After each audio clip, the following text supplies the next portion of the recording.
Hello students, अब हम start करते हैं एक्सरसाइज 5.3 का क्वेश्चन नंबर 4। इसमें हमारे पास दिया गया है कि 636 योग प्राप्त करने के लिए एपी 9, 17, 25 के कितने पद लेने चाहिए। यानी क्वेश्चन क्या कह रहा है कि इस समांतर श्रेणी के कितने पदों का योग 636 होगा। यानी इससे समांतर श्रेणी के कितने पद हम ले जिनका योग करने पर योग कितना आना चाहिए 636। अब हमें क्या पूछा गया है, पद पूछे गए हैं यानी पदों की संख्या। यानी हमें क्या करना है, n का मान ज्ञात करना है। तो सबसे पहले हम क्या करते हैं, ये समांतर श्रेणी लिखते हैं जो हमारे पास कितनी है 9, 17, 25। अब ये श्रेणी है और इसके कितने पदों का योग है जो 636 होगा वो हमें ज्ञात करना है। यानी हमें n की वैल्यू ज्ञात करनी है। तो हम मान लेते हैं, माना कि n पदों का योग है वह कितना है 636 है। अब हमें पता नहीं कि कितने पदों का योग है, लेकिन हमने मान लिया कि n पदों का योग 636 है। तो n पदों को योग को हम क्या लिखते हैं, Sn से रिप्रेजेंट करते हैं। इसका मतलब क्या हुआ कि Sn की वैल्यू 636 हो जाएगी। यहाँ से a की वैल्यू लेते हैं, प्रथम पद को हमें दे रखा है 9 और d है इसका, देखो 9 से कितना हो गया 17 हो गया, यानी कितना बड़ा है 8 बड़ा है। अब योग का सूत्र दे रखा है तो हम क्या करेंगे, n पदों का योग का इसमें सूत्र लगाएंगे जो होता है हमारे पास Sn = n/2 गुणा में 2a + n - 1 गुणा b। अब इसमें हमें वैल्यू पुट करनी है। Sn की वैल्यू है 636, तो हम यहाँ पे रख देंगे 636। n की वैल्यू हमारे पास नहीं है, हमें ज्ञात करनी है। और a की वैल्यू दे रखी है 9 + n - 1 गुणा d और d हमें दे रखा है 8। अब देखो क्या कर सकते हैं यहाँ पे कि ये जो अंदर है यहाँ से या तो इसको सॉल्व कर लो, नहीं ये तो बाहर 2 है और इसमें से क्या कर सकते हैं, 2 पूरे में से भी कॉमन ले सकते हैं। तो अगर यहाँ से कॉमन लेके करना चाहो पूरे ब्रैकेट में से 2 कॉमन आ जाएगा और ये 2 से 2 कैंसिल हो जाएगा। अदरवाइज इसको पूरा सॉल्व करके आगे भी हम इसको सॉल्व कर सकते हैं। तो हम क्या करते हैं, ये जो बट्टे में 2 है ये इधर क्या जाएगा इसके गुणा में, तो यहाँ पे क्या रह जाएगा, सिर्फ n रह जाएगा और ब्रैकेट के अंदर सॉल्व करने पे आएगा 9 दूनी 18। 8 को इन दोनों से गुणा करेंगे तो आ जाएगा 8n - 8। अब कुछ नहीं करना है, बस हमें थोड़ा सिंपल इसको और करना है। तो पहले ब्रैकेट के अंदर सॉल्व करेंगे तो क्या आएगा, देखो 18 में से 8 माइनस किया तो 10 + 8n और 636 गुणा 2 बराबर। अब n को ब्रैकेट वाली दोनों संख्या से क्या कर देंगे, गुणा कर देंगे। तो n को 10 से गुणा किया तो 10n + 8n को n से गुणा किया तो 8n² आ जाएगा। अब देखो इधर स्क्वायर वाली बात है तो इसको हम क्या करते हैं, इधर लाते हैं। ये प्लस का है, इधर के क्या बन जाएगा माइनस का। तो हमारे पास क्या बन जाएगा, देखो ये पहले से है दोनों, तो इनको हम क्या करते हैं पहले लिख लेते हैं प्लस का 10n। हमेशा क्या करते हैं कि घातों का जो क्रम होता है बड़े से छोटे क्रम में उसको लिखा जाता है। जैसे ये बड़ी घात है 2 तो यहाँ पे लिख दिया, फिर 1 आज का अचर पद आ जाएगा। अब ये प्लस वाला है, इधर आके बन जाएगा माइनस में, तो 636 गुणा 2, तो उधर क्या रह गया बराबर में 0। अब देख रहे हैं कि इन तीनों में से हमारे पास 2 कॉमन आ रहा है, तो हम 2 कॉमन ले लेते हैं। तो 2 कॉमन आने पर, कॉमन लेने का मतलब क्या होता है, भाग देना। तो अगर हम इनमें सभी में 2 का भाग दे रहे हैं तो हमें 2 से गुणा भी करना पड़ेगा ताकि समीकरण क्या रहे, बैलेंस रहे। तो जब 8 में 2 का भाग दिया तो आ जाएगा 4n² प्लस 10 में भाग दिया तो 5n माइनस के 2 कट जाएगा और सिर्फ रह जाएगा 636 बराबर में क्या आ जाएगा 0। अब ये गुणा में 2 है, इधर 0 के नीचे आ जाएगा तो ये 0 बन जाएगा। इसका मतलब हमारे पास क्या रह जाएगा, ये चीजें रह जाएगी। यानी हमारे पास क्या रह जाएगा 4n² प्लस 5n - 636। अब ये आ चुकी है हमारे पास एक द्विघाती समीकरण। अब देखो इसको हम गुणनखंड विधि से तो हल नहीं कर सकते, क्यों, क्योंकि इसमें जो कैलकुलेशन है वो बहुत ज़्यादा बड़ी आएगी। देखो 4 को हमें क्या करना पड़ेगा 636 से गुणा करना पड़ेगा। अगर हम द्विघात समीकरण है उसको हम गुणनखंड विधि से अगर हल करते हैं तो क्या करना होता है कि जो स्क्वायर वाली घात होती है उसको अचर पद से गुणा किया जाता है। तो यहाँ पे क्या हो जाएगा, थोड़ा बड़ा संख्या अपने पास मिल जाएगी, बड़ी वैल्यू बन जाएगी। तो इसको हम क्या करते हैं, एक विधि और है हमारे पास, जब इस प्रकार की संख्या बड़ी बन जाती है तो उसके लिए श्रीधराचार्य विधि का इस्तेमाल करते हैं। तो सूत्र क्या होता है, श्रीधराचार्य विधि के द्वारा हम उसके मूल ज्ञात कर सकते हैं या गुणनखंड, दोनों एक चीज होती है। ये ज्ञात करने की श्रीधराचार्य विधि होती है। क्या सूत्र होता है इसका, -b plus minus √b² - 4ac upon 2a। ये जो सूत्र होता है द्विघात समीकरण के मूल या शून्यांक ज्ञात करने का श्रीधराचार्य विधि का सूत्र। इसके जो है अलग अलग सूत्र होते हैं। जब बड़ी कैलकुलेशन आ जाती है तो हमें ये सूत्र का इस्तेमाल करना पड़ता है। जब देखो समीकरण में जो चर है वह x होता है तो यहाँ पे x लिख देते हैं, लेकिन हम यहाँ पे देख रहे हैं कि ये जो समीकरण है इसमें चर कौन सा है, n है। तो हमारे पास किसकी वैल्यू निकालनी पड़ेगी, n की वैल्यू निकालनी पड़ेगी। स्क्वायर वाली जो घात होती है ये इसका यानी स्क्वायर का जो गुणांक है वो कहलाता है हमारा a। तो a का मान कितना है, 4। b है n का गुणांक हो जाएगा तो हो जाएगा 5, और c है वह है -636। अब ये जो वैल्यू हमें इसमें रखनी है, माइनस b रखेंगे वो है कितना, 5 प्लस माइनस √b²। तो b यानी 5 का स्क्वायर माइनस 4a है 4 और गुणा c है 636, वो भी माइनस का। एक बात हमेशा ध्यान रखनी है कि जब c है वह माइनस का आ जाता है तो यहाँ पे है ना गुणा होकर ये दोनों संख्या क्या होगी, जुड़ेगी, ये निश्चित है। और बट्टे में क्या आ रहा है, 2 गुणा a का मान है 4।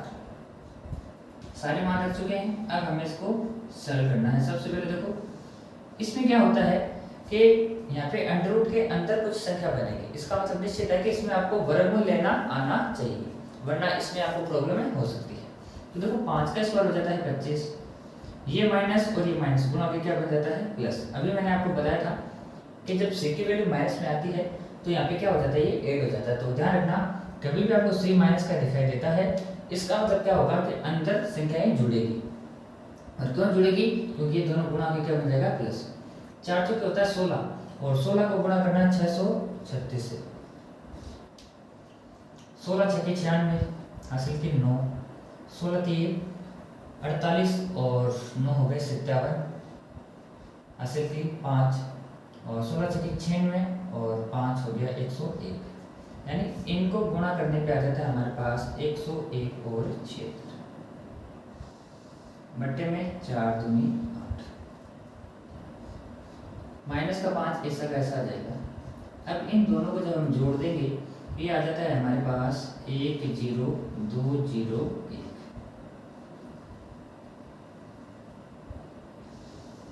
बट्टे में क्या आ जाएगा 8। अब देखो यहाँ पे क्या होगा कि इस अंडरूट वाली संख्या का हमें क्या लेना पड़ेगा, वर्गमूल लेना पड़ेगा। अब हमारे पास वर्गमूल निकालने के भी अलग अलग तरीके होते हैं। इसको हम अभाज्य गुणनखंड विधि के द्वारा भी ज्ञात कर सकते हैं, लेकिन हम यहाँ पे क्या सीखेंगे, जो इसकी भाग विधि है उसके द्वारा इसका वर्गमूल निकालेंगे। तो क्या करेंगे, देखो वर्ग में जो घात लगती है वह कितनी होती है, 2 होती है। यानी ये जो स्क्वायर करते हैं ना हम वर्ग, उसमें घात कितनी होती है, 2 होती है। तो हमें क्या करना होगा, इधर से हम 2 2 के जोड़े बना लेंगे, एक ही हो गया, एक ही हो गया, और लास्ट में एक अंक बच रहा है। तो अगर लास्ट में एक अंक भी बचता है तो उसको भी हम एक जोड़े में काउंट करेंगे। तो हम देख रहे हैं कि हमारे पास 3 जोड़े बन रहे हैं, इसका मतलब इसका जो वर्गमूल आएगा उसमें कितने अंक होंगे, 3 अंक होंगे। यहाँ से हमें पता चल जाता है। तो सबसे पहले जो इधर से लास्ट जोड़ा बचता है, चाहे वो 1 अंक का हो चाहे 2 अंक का हो, उसके लिए हमें कैलकुलेशन करनी है। हमें क्या करना है, एक ऐसी संख्या लेनी है जिसका स्क्वायर 1 हो या 1 से कम हो। तो वो संख्या क्या होती है, जिसका स्क्वायर 1 होता है, 1 होती है। यानी 1 का स्क्वायर 1 होता है, तो हमें यहाँ पे 1 लिखना है, इधर भी 1 लिखना है, और ऊपर भी क्या लिखना है, 1 लिखना है। 1 को 1 से गुणा करके इधर लिख देंगे, और 1 में 1 जोड़ के इधर थोड़ी सी जगह छोड़ के लिख देंगे। तो 1 में 1 जोड़ा कितना गया, 2 आ गया। 1 में से गया कितना गया, 0। अब हमेशा ध्यान रखना है कि आगे पूरा का पूरा एक जोड़ा उतारना है, यानी ये पेड़ उतारना है। तो ये आगे क्या जाएगा, इधर 0 2। अब इस 2 का भाग सबसे पहला जो अंक है इधर से उसमें देना है। तो हम जानते हैं 0 में किसी भी संख्या का भाग कितनी बार जाता है, 0 बार जाता है। तो इस 2 का भाग हमने जब 0 में दिया तो कितनी बार गया, 0 बार। तो यहाँ पे भी 0 लिखेंगे, यहाँ पे भी 0 लिखेंगे और ऊपर भी क्या लिखेंगे, 0। 20 को हमें गुणा करना है 0 से, तो कितना आएगा, 0 आएगा। ये कितना बच गया, वापस 2। अब ये जोड़ा उतारेंगे, ये क्या है, 0 1। अब यहाँ पे क्या करेंगे, जोड़ के लिखेंगे थोड़ी सी जगह छोड़ के। तो 20 में 0 जोड़ा तो वापस कितना आ गया, 20 आ जाएगा। अब देखो 20 का भाग पहले अंक में देंगे, पहला अंक कितना है, 2, तो 2 में भाग नहीं जाता है, तो क्या करो, एक अंक और ले लो। अगर 2 अंकों में जाता है तो तीसरा अंक और ले सकते हैं। तो पहले हमने देखा कि 20 का भाग 2 में नहीं जाता है, तो एक अंक और लिया, एक अंक लेने पे ये बन गया 20। तो 20 का भाग 20 में कितनी बार गया, एक बार गया है। तो यहाँ पे 1 लिखना है, यहाँ पे 1 लिखना है और यहाँ पे भी क्या लिखना है, 1 लिखना है। अब 201 को 1 से गुणा करेंगे तो क्या आ जाएगा, 201, ये आ जाएगा। इसका मतलब ये जो 10,201 है ना, ये एक पूर्ण वर्ग संख्या है। पूर्ण वर्ग संख्या का मतलब क्या होता है, जिसका पूरा क्या निकल जाता है, वर्गमूल निकल जाता है। तो हम कह सकते हैं कि हमारे पास जो ये वर्गमूल हमने निकाला वो कितना आया है, 101 इसका वर्गमूल आया है। और बट्टे में क्या चल रहा है, 8। अब देखो एक चीज यहाँ पे देखो कि अगर ये हम माइनस में लेते हैं, ये तो माइनस का ही है। अब यहाँ पे 2 चिन्ह होने का मतलब क्या है कि एक प्लस का और एक माइनस का। हमारे पास इसके 2 मूल आ सकते हैं, 2 गुणनखंड आ सकते हैं। तो एक बात हमेशा ध्यान रखनी है कि ये हर जगह एप्लीकेबल नहीं होता है, लागू नहीं होता है, क्योंकि हमें यहाँ पे n की वैल्यू निकालनी है। लेकिन हम जानते हैं कि n का मान कभी भी माइनस में नहीं आता है। इसका मतलब हमें यहाँ पे अगर माइनस लेंगे ना, तो ये भी माइनस का है और ये भी माइनस का है, तो दोनों जुड़ के माइनस में उतर आएगा। जबकि हम जानते हैं हमारा n का मान, पदों की संख्या कभी भी माइनस में नहीं होगी। तो हम क्या करेंगे, सबसे पहले प्लस लेंगे। तो यहाँ पे लिखेंगे प्लस लेने पर कौन सा लेना है, प्लस। जहाँ पे ये दोनों चिन्ह दे रखे हैं ना, वहीं पे प्लस लेना है, इसको नहीं लेना है। जो चिन्ह है ये वो ही लेना है। तो ये माइनस का तो 5 ऐसा कैसा रह जाएगा, ये प्लस का लेंगे और ये आ जाएगा हमारे पास 1। बट्टे में क्या आ गया, 8। अब 101 में से 5 घटाएंगे तो हमें बचेंगे कितने, 96। और 96 बट्टे 8, ये हो गया हमारे पास किसका मान, 8। तो 12 अंक कितना होता है, देखो ये हो जाएगा 12 बार बाकी चला जाएगा। इसका मतलब इसमें ये जो समांतर श्रेणी है, इसके 12 पदों का योगफल कितना हो रहा है, 636 हो रहा है। बड़ा ही इंपॉर्टेंट क्वेश्चन है और ये लगभग आपको एग्जाम में देखने को मिल सकता है। तो बस आपको एक बात इसमें ध्यान रखनी है कि जब ये गुणनखंड विधि से हम करेंगे तो हमारा समय बहुत ज़्यादा खराब होगा। हो सकता है आपसे नहीं हो, लेकिन कभी भी ऐसी लंबी कैलकुलेशन, बड़ी कैलकुलेशन आती है तो हमेशा आपको ये सिर्फ धराशायी विधि है। इस बार बोर्ड एग्जाम 2023 में ये जो सूत्र पूछा भी गया था, बोर्ड के एग्जाम में ये पूछा भी। अब चल करते हैं क्वेश्चन नंबर 5। इस क्वेश्चन में हमें क्या दे रखा है कि प्रथम पद 5 दे रखा है, किसी समांतर श्रेणी का प्रथम पद 5 है और अंतिम पद जिसको हम L से रिप्रेजेंट करते हैं वो दे रखा है 45 और योग 400 दे रखा है। अब योग का मतलब यहाँ से क्या है कि जितने भी पद है ना, जितने भी पद है उन सभी का योग कितना है, 400 है। इस समांतर श्रेणी में जिसका प्रथम पद तो है 5 और अंतिम पद है 45, इसके सभी पदों का योग 400 दे रखा है। तो हमें इसमें पदों की संख्या ज्ञात करनी है और सार्वत्रिक t ज्ञात करना है। अब इसको समझते हैं कि हमने मान लिया कि इसमें कुल n पद है। कितने पद है श्रेणी में, n पद है। तो ये जो nवां पद है ना, वही क्या होगा, इसका अंतिम पद है। इसका मतलब क्या हुआ कि जो अंतिम पद होगा वही क्या होगा, nवां पद होगा। क्यों, क्योंकि श्रेणी में हमने मान लिया कि n पद है, तो इसमें हमें n का मान ज्ञात करना है। देखो तो हमने मान लिया, माना श्रेणी में कुल n पद है, तो जो nवां पद होगा वही अंतिम पद है और अंतिम पद हमें दे रखा है 45। इसका मतलब यही किसका मान है, an का मान होगा, यानी an की वैल्यू हमारे पास आ जाएगी 45। और जो अंतिम पद होता है वही क्या होता है, nवां पद होता है। या ऐसे कर सकते हैं कि जो nवां पद होता है वही क्या होता है, अंतिम पद होता है। अब इसमें हमारे पास योग दे रखा है, तो ये योग कितने पदों का हो जाएगा, n पदों का हो जाएगा। क्यों, क्योंकि जब इसमें n ही पद है तो ये कितने पदों का योग है, n पदों का योग। और हम जानते हैं कि n पदों का योग हम लिखते हैं 400। n पदों का योग हम क्या लेते हैं, Sn, जिसकी वैल्यू कितनी है, 400। अब इसमें a दे रखा है और l दे रखा है और Sn दे रखा है, तो हम क्या करेंगे, n पदों का योग वाला वो सूत्र लगाएंगे जिसमें हमारे पास a प्लस एल आता है। Sn की वैल्यू है 400,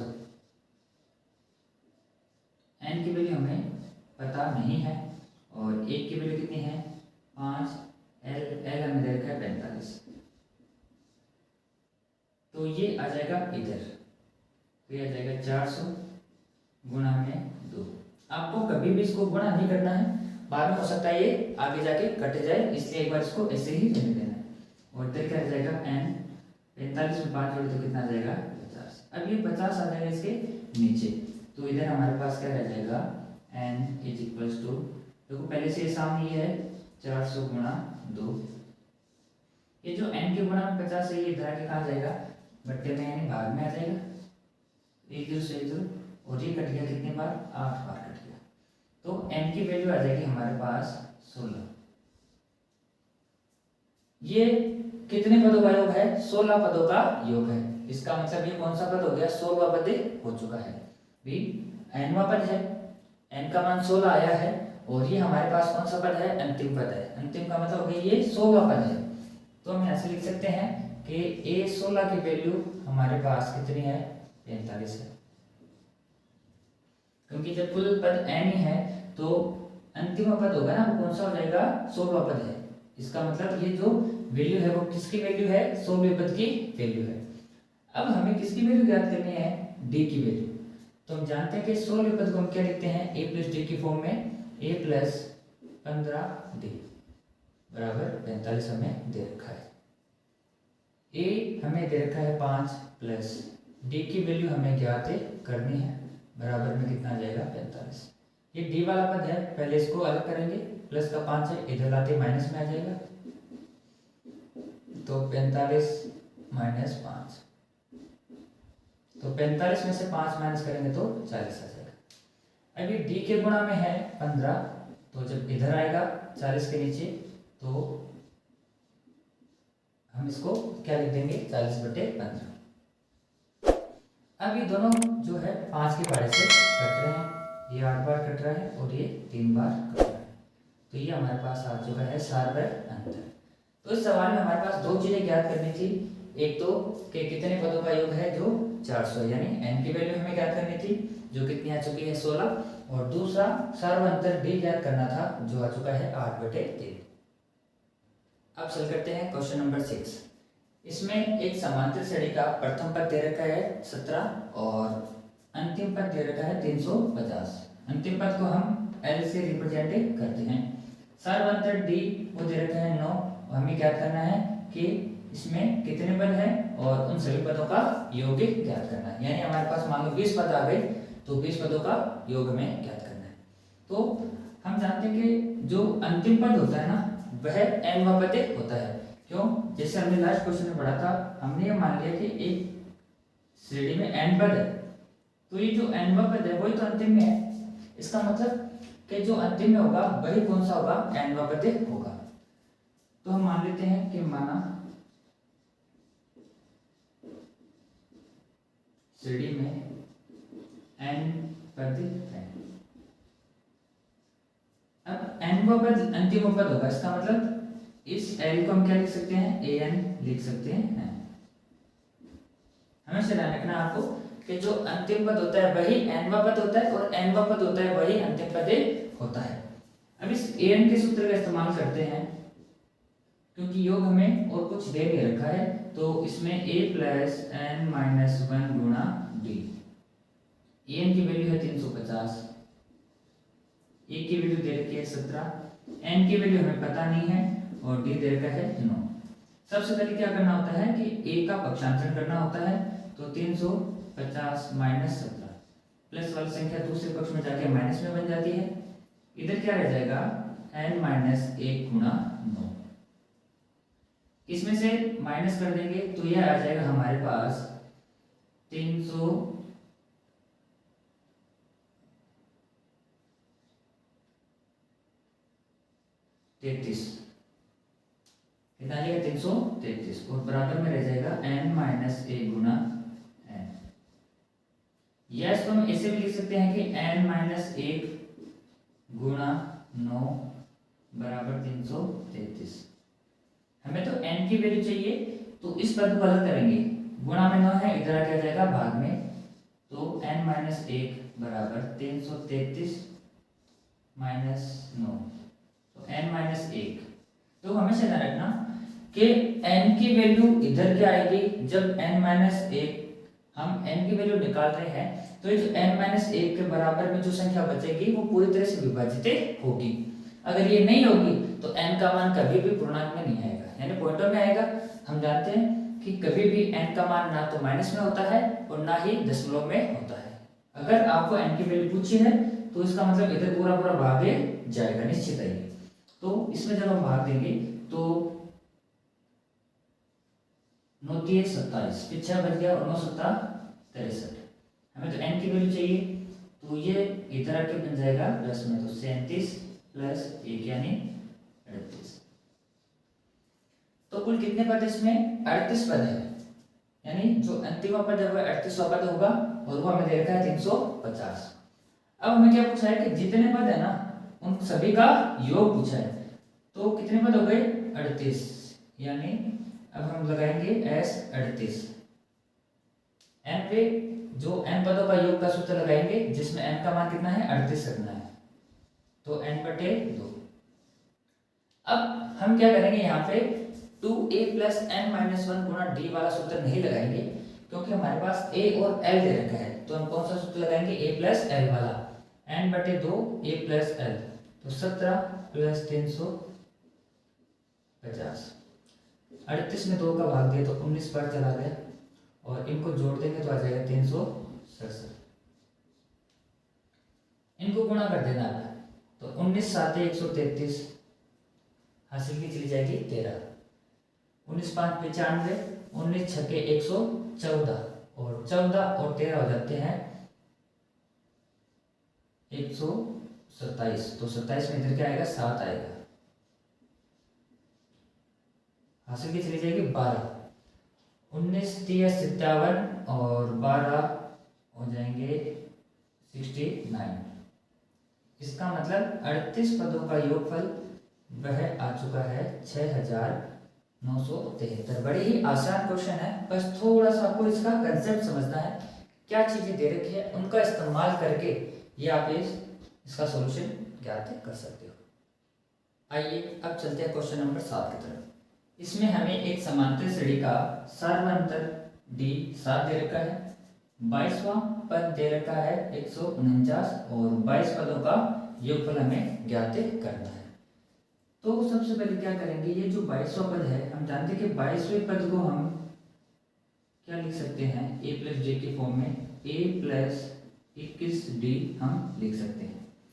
और ये जो 22वां पद है इसकी वैल्यू है हमारे पास 149, क्या जाएगा a प्लस 21d, जहाँ पर d का मान दे रखा है हमें 7, 149 a प्लस 21 7 147।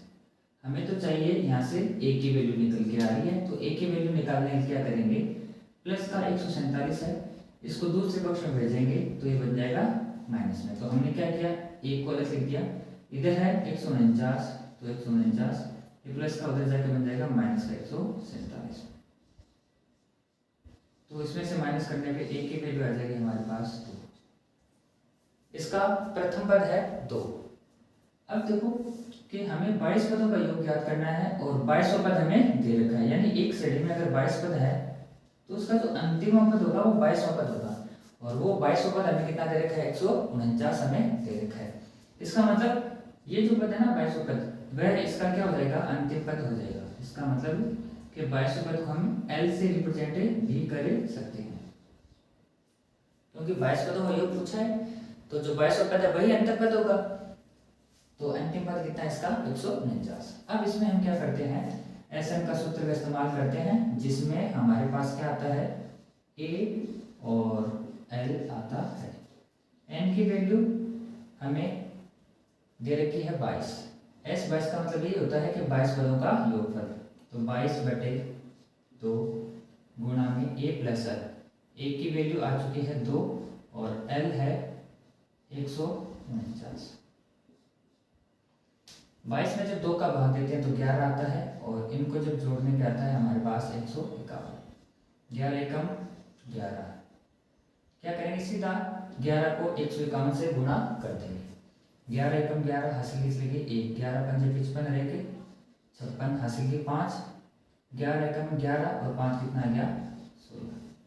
तो ये हमारे पास आ चुका है 22 पदों का योगफल 1661। क्वेश्चन नंबर 8, एक समांतर श्रेणी का दूसरा पद 14 दे रखा है और तीसरा पद दे रखा है 18।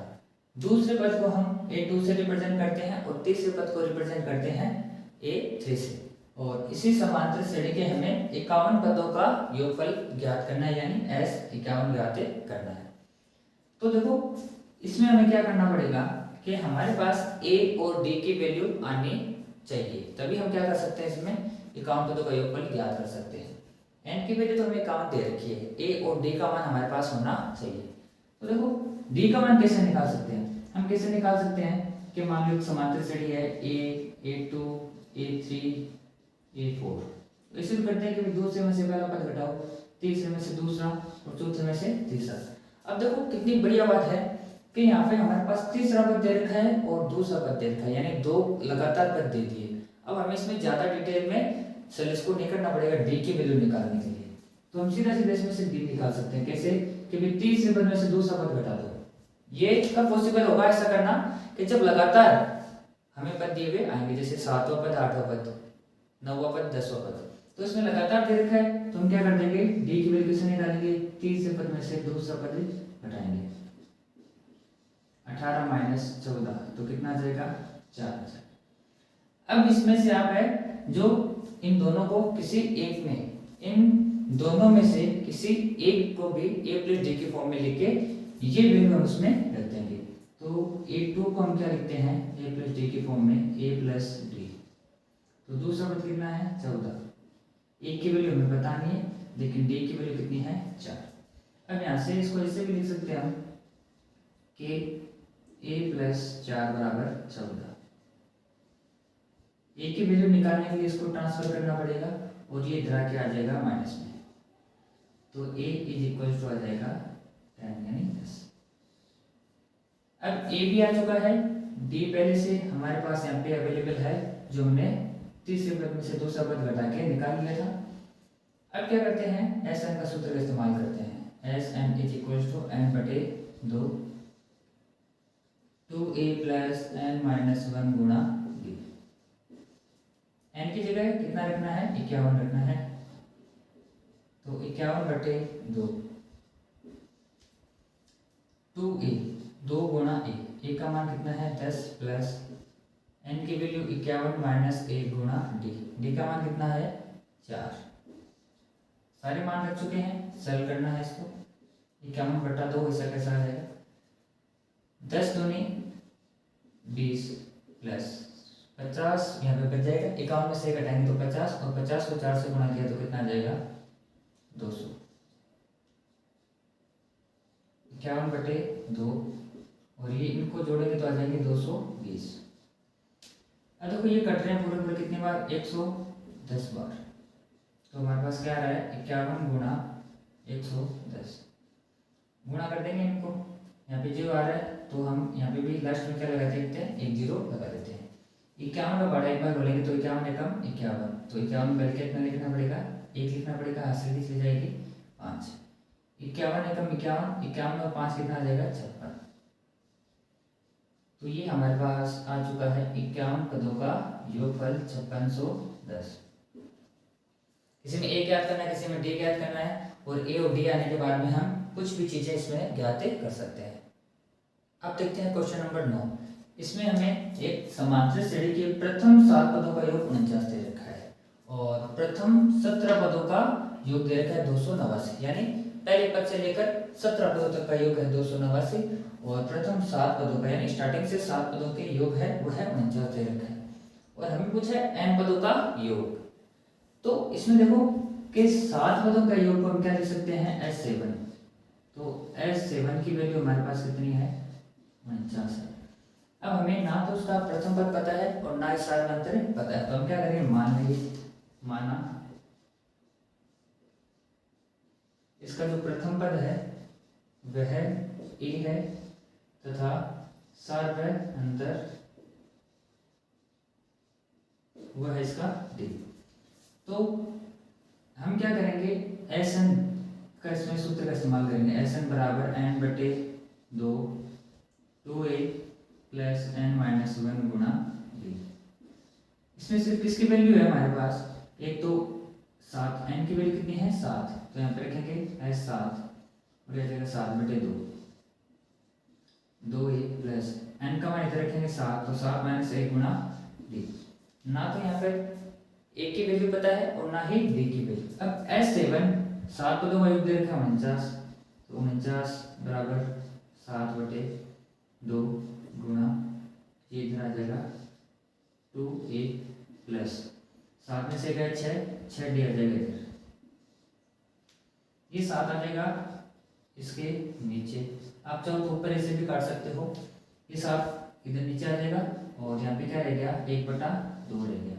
या फिर इसको आप ऐसे भी काट सकते हो, देखो पहले इसको हम काट देते हैं, इन दोनों में से क्या कर लेते हैं 2 कॉमन ले लेते हैं, तो 2 बाहर आ गया, इधर क्या रहा a प्लस, इसमें कितना बचेगा 3d बचेगा, फिर 2 सेकेंड से अब ये 7 आ जाएगा नीचे, यहाँ पे भी सीधा काट सकते हो 7 एकम 7 और 7 से 7 49, तो इधर क्या रह गया a प्लस 3d बराबर में 7, समीकरण नंबर 1।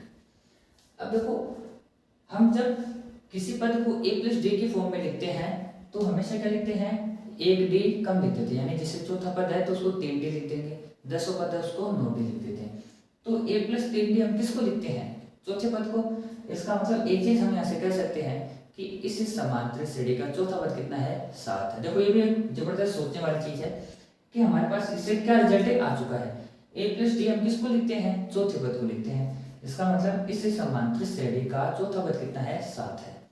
अब एक चीज और हमें दे रखी है, वो क्या दे रखा है 17 पदों का योग, तो S17 n/2 plus 2a plus n minus 1, तो जब n की जगह कितना रखना है यहाँ पे 17 रखना है, क्योंकि ये 17 पदों का योग दे रखा है, तो 17 माइनस 1 गुणा d का मान हमारे पास नहीं है। 17 पदों का योग 289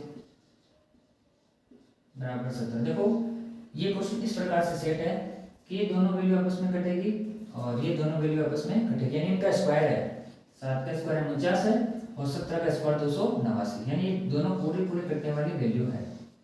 तो 2a प्लस 17 में से गया 16, यह आ जाएगा 16d 289। देखो आप सीधा काट सकते हैं इसको, कितने बार कट जाएगा 17, वैसे ही गुणा में तो नीचे आएगा, कैसे भी आप इसको काट सकते हो, लेकिन कब कटेगा जब ये पूरे अलग संख्या गुणा में हो। तो इधर कितना लिखा 17 बराबर 1/2, इनमें से 2 कॉमन ले लो, यहाँ पे रह गया 1। कॉमन लेने का मतलब मैंने आपको बताया था भाग देना होता है, तो जब हम भाग देते हैं तो हमें गुणा भी करना पड़ेगा समीकरण को बैलेंस रखने के लिए। तो ये हमने गुणा कर दिया और अंदर 2 का भाग दे दिया, तो इसमें 2 का भाग दिया ये बचा और 16 में 2 का भाग लगा तो 8 डी ऐसा का ऐसा। अभी कैंसिल, तो a प्लस 8d यानी a प्लस 8d, इसका मान कितना है 17। जैसा मैंने अभी आपको बताया था कि a प्लस डी की फॉर्म में हम जब किसी पद को लिखते हैं ना तो 1d कम लिखते हैं, तो a प्लस 8d किसको लिखेंगे 90 पद को, इसका मतलब 9वां पद क्या है 17, ये चौथा पद 7 है और 9वां पद क्या है 17। अब कभी भी हमारे पास ऐसे 2 पद आ गए तो मैंने आपको बताया था हमेशा उसको विलोपन विधि से सरल करते हैं, चाहे समीकरण 1 में से 2 घटा दो चाहे 2 में से 1 घटा दो। क्यों? क्योंकि ये जो दोनों जो पद दिए गए हैं वह एक ही समांतर श्रेणी के हैं, तो एक ही समांतर श्रेणी का जो प्रथम पद है वो हमेशा क्या होगा बराबर ही होगा, तो आप इसको विलोपन विधि से हल कर सकते हो। तो मैं आप लिख देंगे कि समीकरण 2 माइनस समीकरण 1, तो 2 में से 1 घटाने तो पहले 2 को लिखते हैं a प्लस 8d बराबर 17। कभी भी विलोपन विधि से इनको घटाएंगे तो पहले क्या गायब होगा, a हमेशा गायब होगा और d की वैल्यू आएगी। जो जिसको घटाना है उसको नीचे लिखेंगे a प्लस 3d बराबर 7। जिस समीकरण 1 को घटाना था तो हमने नीचे लिख दिया। अब घटाने पर क्या होता है कि नीचे वाले समीकरण के चिन्ह चेंज हो जाते हैं, प्लस वाले माइनस के और माइनस वाले प्लस के। ये प्लस का है तो ये बन जाएगा माइनस का, ये भी माइनस का बन जाएगा और ये प्लस का तो माइनस का, ये दोनों कैंसिल। 8 में से 3 गए तो 5d और 17 में से 7 गया तो आ गया 10। तो यहाँ से डी की वैल्यू हमारे पास आ जाएगी 10/5 यानी 2 आ जाएगा। अब ये जो डी की वैल्यू चाहे समीकरण 1 में रख दो चाहे समीकरण 2 में रख दो, किसी में भी रख सकते हैं। तो समीकरण 1 से क्या है, समीकरण a + 3d, डी की वैल्यू है 2 बराबर कितना आएगा 7। देखो 3 को 2 से गुणा करेंगे 6 बनेगा, प्लस का इधर ले जाएंगे तो माइनस में आ जाएगा, तो 7 - 6 और 7 में से जब 6 घटाए तो 1 बचेगा। इसका मतलब क्या हुआ कि समांतर श्रेणी का प्रथम पद 1 है और अंतर है उसका कितने का 2 है। हमें ज्ञात करना है n पदों का योग। तो n पदों का योग का सूत्र होता है n/2 2a + n - 1 गुणा d। n पदों का योग होता है Sn। इसका मतलब क्या होगा कि n की जगह हमें n ही रहने देना है, सिर्फ किसकी वैल्यू रखनी है a और d की। तो यहाँ पे भी जहाँ पे n है वह का n ही रहने देंगे, तो n/2 a की वैल्यू 1 रखेंगे, n की जगह n ही रखना है और d की वैल्यू कितनी है 2, n/2 इसको गुणा किया तो 2 प्लस इन दोनों को 2 से गुणा कर देंगे, यानी जो 2 है उसको ब्रैकेट वाली संख्याओं से गुणा कर देंगे। तो 2 को n से गुणा किया तो 2n, माइनस में क्या आ जाएगा 2, ये माइनस प्लस कैंसिल हो जाएगा तो क्या रह गया n/2 गुणा 2n, इधर 2 से 2 भी कैंसिल हो जाएगा। तो हमारे पास ये आ गया है n पदों का योगफल n²। इस समांतर श्रेणी के n पदों का जो योगफल है वह n²। बड़ा ही शानदार जानदार क्वेश्चन है।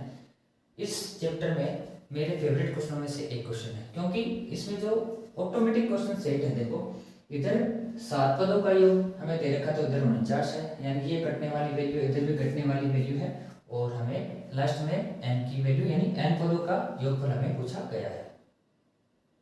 अब इस प्रश्नावली का 10वां क्वेश्चन देखते हैं। इस 10वें क्वेश्चन में हमारे पास 2 क्वेश्चन है, दोनों में अलग अलग n पद दे रखे हैं, 2 समांतर श्रेणी के। इसमें भी n पद दे रखा है और इसमें भी n पद दे रखा है। हमें दोनों के 15 पदों का योगफल ज्ञात करना है। तो देखो इसको हम कैसे करेंगे कि जब n पद दे रखा है तो हम इसमें n का मान 1 रखेंगे, तो हमारे पास क्या आएगा कि यहाँ पे n का मान 1 रखेंगे तो आएगा a1, और हम जानते हैं a1 क्या होता है, प्रथम पद होता है। तो इधर भी क्या करना होगा कि n का मान 1 रखना पड़ेगा, तो 3 और 4 कितने आएंगे 7। अब इस सवाल को हम एक से अधिक तरीके से कर सकते हैं। अब a2 निकाल लेंगे, वो कैसे निकालेंगे, 2 यहाँ पे रख के n की वैल्यू कितने रख देंगे 2 रख देंगे, उससे हमारे पास क्या आ जाएगा a2 आ जाएगा, दूसरा पद आ जाएगा। इसी प्रकार n का मान 3 रख के तीसरा पद भी निकाल सकते हैं। तो जब इसका दूसरा पद आ जाएगा तो दूसरे पद में से पहला पद घटा के d की वैल्यू भी निकाल सकते हैं, और a और d आने के बाद में हम जो है सब कुछ इसमें ज्ञात कर सकते हैं। लेकिन हम इसको थोड़ा अलग तरीके से करेंगे। हमें 15 पदों का योगफल ज्ञात करना है। तो हमारे पास एक सूत्र होता है जिसमें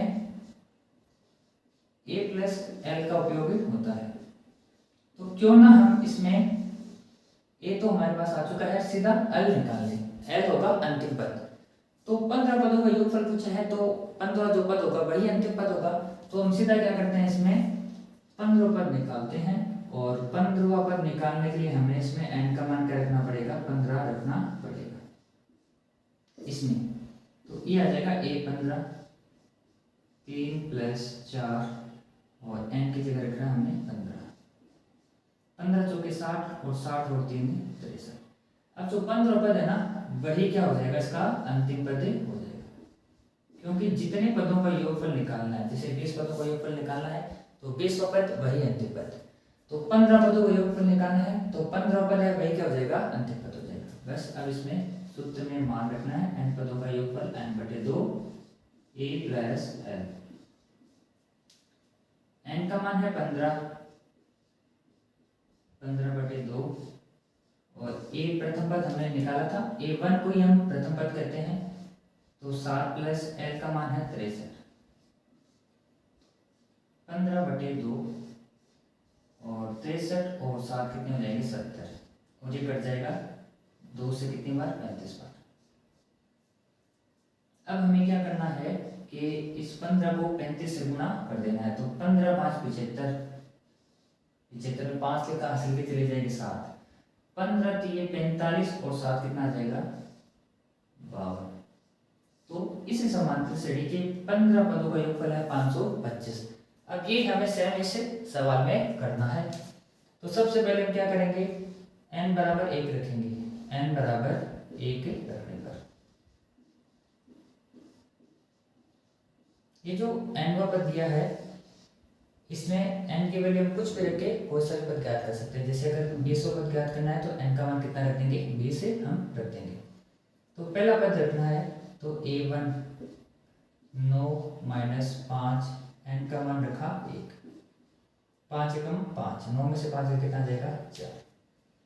अब जैसे हमने उसमें सीधा निकाला था 15 पद, क्योंकि हमें 15 पदों का योगफल ज्ञात करना है तो हम क्या करेंगे, n बराबर 15 रखेंगे।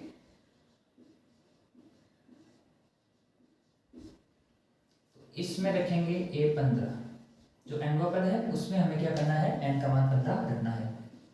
9 माइनस 5 n और n का मान आ गया 15, 15 5 कितना आ जाएगा 75। देखो 9 में से 75 माइनस नहीं होता है तो उत्तर किस में आ जाएगा, माइनस में आ जाएगा, और ये आ जाएगा 66।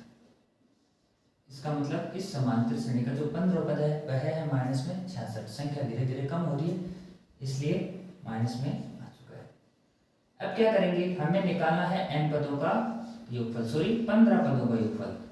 तो n/2 a प्लस l हम इसमें निकालेंगे, क्योंकि जो इसका 15 पद है हमें पूछा गया है 15 पदों का योगफल, तो जो 15 पद है ना वही क्या हो जाएगा, इसका अंतिम पद हो जाएगा, यानी l का मान है माइनस का 66। तो इसमें हमें बस मान रखना है, n की जगह रखना है 15, 15/2 और प्रथम पद आया था इसका 4 प्लस l है माइनस का 66, 15/2। ये प्लस माइनस माइनस हो जाएगा और 4 में से 66 माइनस नहीं होते तो उत्तर किस में आएगा, माइनस में आएगा। तो 66 में से जब 4 माइनस किया तो आ जाएगा 62, और ये कट जाएगा पूरा पूरा कितने बार, 31 पर, माइनस का 31, और ये प्लस और माइनस गुणा के बनता है माइनस। 15 एकम 15 हासिल की गई 1, 15 3 45 और एक कितना आ जाएगा 46। इस समांतर श्रेणी के 15 पदों का योगफल आया है माइनस का 465। दोनों के दोनों सवाल 10वें का पहला और दूसरा दोनों ही एक ही कंसेप्ट पर आधारित है। अब चलते हैं 5.3 के 11 क्वेश्चन की तरफ। इसमें हमें एक समांतर श्रेणी के n पदों का योग दे रखा है 4n माइनस n स्क्वायर, और इसमें हमें प्रथम पद ज्ञात करना है, दो पदों का योग ज्ञात करना है, दूसरा पद ज्ञात करना है, तीसरा पद ज्ञात करना है और n पद ज्ञात करना है। तो सबसे पहले जो दी गई है उस पर बात करते हैं। n पदों का योग दे रखा है तो हम अच्छी तरीके से जानते हैं कि n पदों के योग को हम लिखते हैं Sn, जिसका मान दे रखा है 4n माइनस n स्क्वायर। जैसे हमारे पास 10वां क्वेश्चन था उसमें n पद दे रखा था, तो उसमें n का मान हम 1 2 3 4 रखे, इस प्रकार कोई भी पद ज्ञात कर सकते थे। अब ये हमें दे रखा है n पदों का योग, तो जब हम इसमें 1 रखेंगे तो 1 पद का योग आ जाएगा, 2 रखेंगे तो 2 पदों का योग आ जाएगा, 3 रखेंगे तो 3 पदों का योग आ जाएगा। तो सबसे पहले हम क्या करते हैं कि इसमें n बराबर 1 रखते हैं, तो यहाँ पर S1 आएगा और इधर 4n की जगह कितना है माइनस 1 का स्क्वायर, इसको गुणा करेंगे तो 4 माइनस 1 यानी कितना गया 3। S1 का मतलब क्या हुआ, एक पद का योगफल। देखो कोई समांतर श्रेणी है जिसमें एक ही पद है तो उसका योगफल क्या आएगा, वही आएगा। इसका मतलब क्या हुआ कि जो S1 होता है वही क्या होता है, उस समांतर श्रेणी का प्रथम पद होता है। इसका मतलब क्या कि ये जो S1 है वही अपने पास प्रथम में पद है, तो इससे हमारे पास एक की वैल्यू आ चुकी है 3। अब आगे क्या बचा है, दो पदों का योग, तो इसमें हम n बराबर कितना रख देंगे 2 रखने पर ये जो एस एन की वैल्यू दे रखी थी, इसमें एन का मान कितना रख देते हैं, 2 रख देते हैं। तो एस टू का मतलब है 2 पदों का योगफल।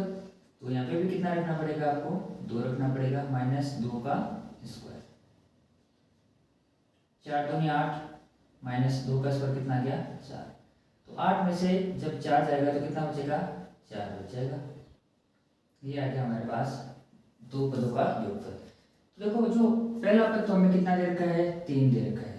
प्रथम पद तो क्या था यहाँ पे 3, और 2 पदों का योगफल यानी ये पहला पद है और दूसरा पद मान लो कुछ ना कुछ है, इन दोनों का जो योगफल हमें वो कितना दे रखा है, 4 दे रखा है। तो इसमें एक पद तो 3 है ही है और दूसरा पद ज्ञात करना है। तो दूसरा पद कैसे आएगा, 8 2, यानी 2 पदों के योगफल में से अगर S1 घटा देंगे तो क्या आ जाएगा, हमारे पास दूसरा पद आ जाएगा।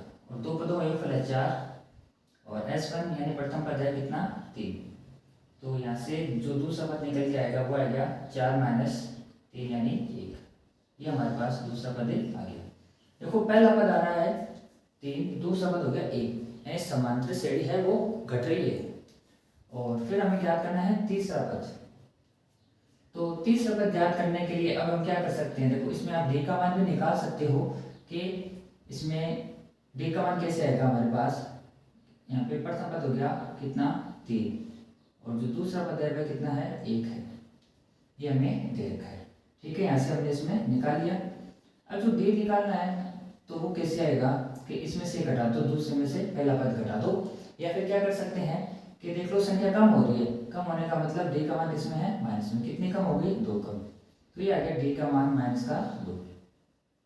अब तीसरा पद पूछा है तो तीसरा पद निकाल लेंगे, a + 2d होता है, हम जानते हैं आराम से। तो a3 हमें निकालना है, a की वैल्यू कितनी आई थी, 3 + 2d, d का मान है -2। 3 प्लस और माइनस गुणा होकर क्या बनेगा, माइनस बनेगा, और 2 को 2 से गुणा किया तो कितना गया, 4। 3 में से 4 माइनस में होता है तो उत्तर माइनस में आएगा। 4 में से 3 घटाए तो 1 बच जाएगा। यानी इस समांतर श्रेणी का जो तीसरा पद है वह कितना आ जाएगा, 1 माइनस का आ जाएगा। एनवें पद ज्ञात करना है तो हम क्या करेंगे, एनवें पद के सूत्र में मान रख देंगे a + n - 1 × d। तो अब हमें n की जगह n ही रखना है। प्रथम पद दे रखा है कितना, 3 + n - 1 × d, और d का मान है -2।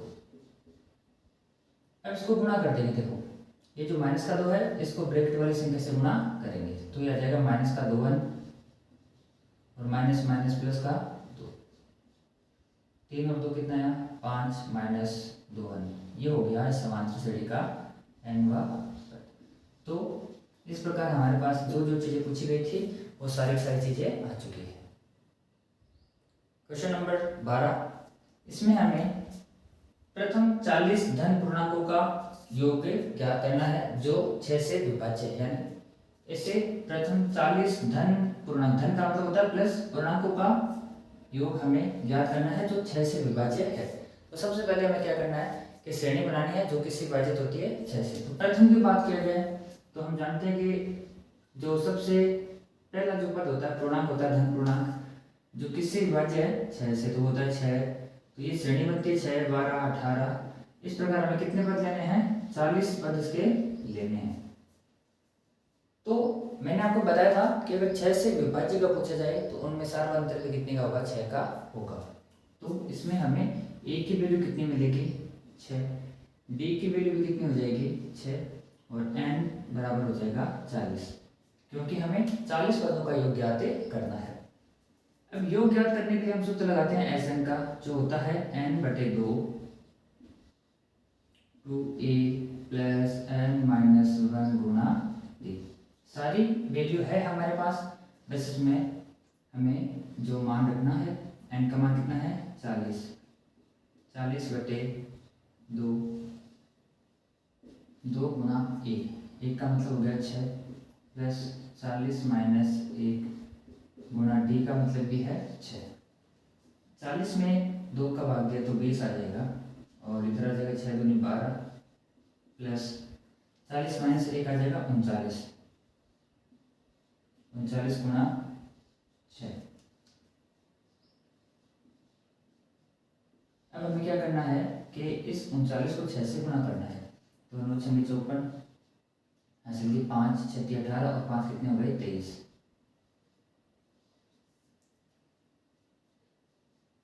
अब दोनों को जोड़ देंगे तो ये आ जाएगा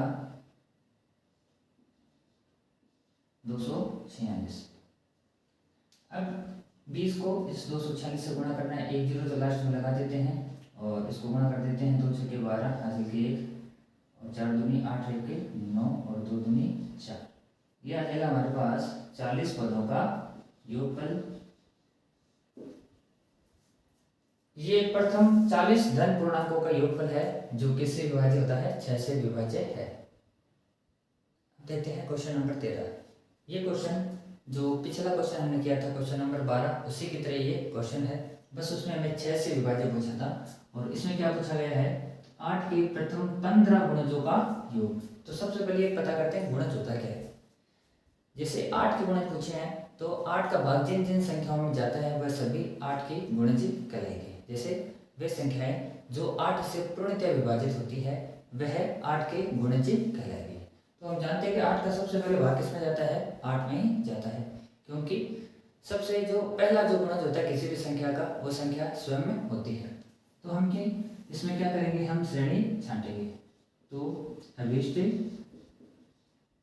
श्रेणी देखो सबसे पहले किसमें भाग जाएगा 8 में, उसके बाद 16 में, फिर 24 में। इस प्रकार हमें कितने पद लेने हैं 15 गुणज, यानी 15 इसमें कितने हो जाएंगे 15 पद हो जाएंगे। अब जैसे पीछे हमने किया था वैसे सेम क्वेश्चन बन गया। ये a का मान हो जाएगा 8 और d का मान भी कितना हो जाएगा 8। कितने गुणज है 15 गुणज। 15 गुणज का मतलब 15 पद लेने हैं। n की वैल्यू कितनी हो गई 15। ऐसे के सूत्र का हमें इस्तेमाल करना है n/2 2a प्लस n-1 गुणा d। n की जगह रखना है 15, यह आ जाएगा 15/2। 2a का मतलब 2 गुणा a का मतलब है 8 प्लस n का मान कितना हुआ 15, 15-1 गुणा d भी कितना है 8, 15/2। 8 दूनी 16 प्लस 15 में से 1 गया 14 और 14 8 112। तो 15 में से 1 गया 14 बचेगा और 14 को हमने 8 से गुणा करके सीधे यहाँ पे क्या लिख दिया 112 लिख दिया। यह आ जाएगा 15/2 गुणा 112 और 16 इन दोनों को हम जोड़ेंगे तो आ जाएगा 128। अभी 2 से कट जाएगा 64 बार। तो यहाँ पे रह गया 15 गुणा 64। 15 को 64 से गुणा करना है तो 15 चौके हो गया 60 हासिल की 6, 15 छके 90 और 6 कितना आ गया 96। तो ये आ जाएगा हमारे पास 960। 8 के प्रथम 15 गुणजों का योग है 960 आ चुका है। अब सॉल्व करते हैं क्वेश्चन नंबर 14। इसमें ये दिया गया है कि 0 और 50 के बीच की सभी विषम संख्याओं का योग हमें पता करना है, यानी 0 और 50 के बीच। एक बात आपको बता देता हूँ, कभी भी ऐसा सवाल है कि 0 और 50 के बीच में, तो इसमें क्या होता है कि ना तो 0 को हम सम्मिलित करते हैं ना ही 50 को हम लेते हैं। बाकी क्वेश्चन की जो है कंडीशन के अकॉर्डिंग हमें इसको सॉल्व करेंगे। तो सबसे पहले क्या करेंगे हम वो संख्याएं छाटेंगे जो 0 और 50 के बीच में आती है। कौन सी संख्याएं छाटनी है हमें विषम संख्याएं छाटनी है। तो सबसे पहले 0 के बाद में जो